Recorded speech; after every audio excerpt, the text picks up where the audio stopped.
যখন ঘুমায় আল্লাহ তার রুহুটা তার দেহ থেকে আলাদা করে নেয়। আল্লাহ নিজে বলছেন আমি চাইলেই আবার ফেরত দেই, আমি না চাইলে ফেরত দেই।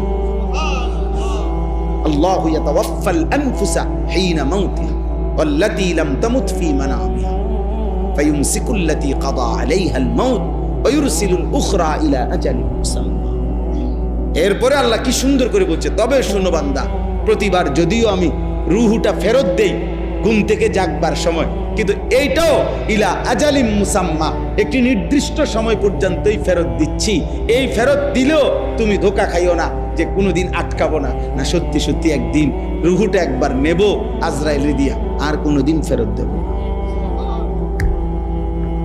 30 বছর ফেরত দিছি, 60 বছর হয়তো ফেরত দিছি, প্রতিবার ঘুমের কারণে বারবার ফেরত দিছি। এটা দেখে মনে করো না যে আমি প্রতিবার, না, একদিন এমন আসবে যেদিন আমি নেব রুহুটা, সেদিন